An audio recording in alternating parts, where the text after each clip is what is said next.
With Black Mirror returning on our screens, it was only right that I watch all 6 episodes in one day, and the second episode in that anthology was titled Arkangel, directed by Jodie Foster. It looked as though it was going to be a good episode with some interesting technology, and I'm here to tell you if it was. Before we go ahead, just to let you know, there will be spoilers. So here is a review of Black Mirror Season 4, Episode 2, Arkangel.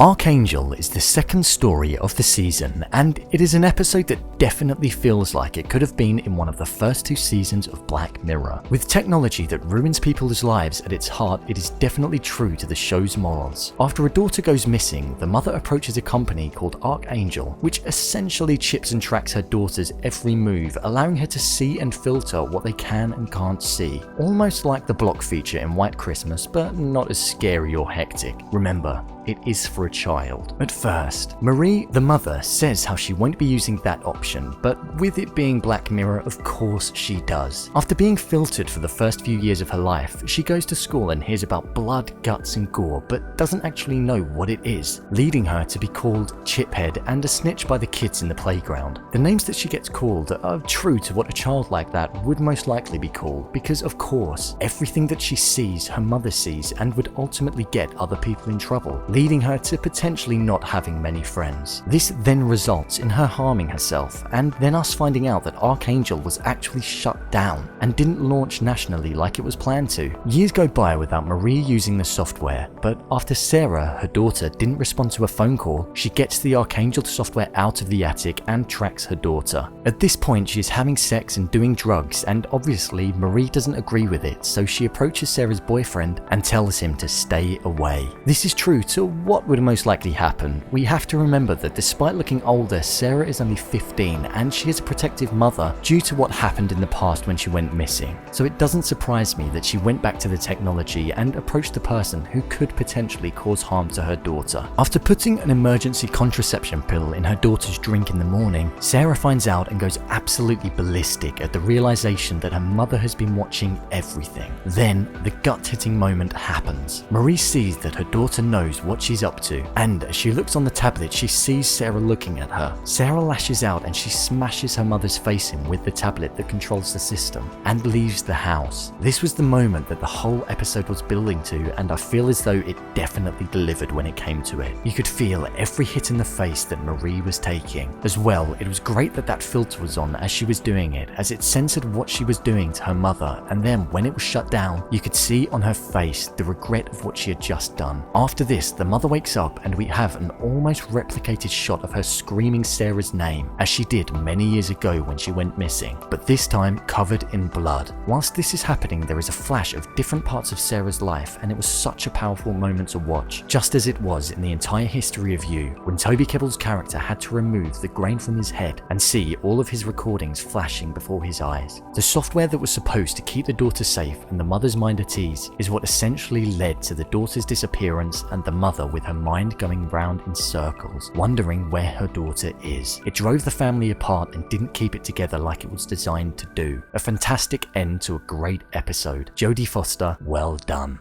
If you enjoyed this video, make sure you follow me on Twitter and Instagram @brainpilot_ for exclusive content. What did you think of the episode Arkangel? Did you enjoy it? Leave a comment down below and don't forget to subscribe. I'll see you next time.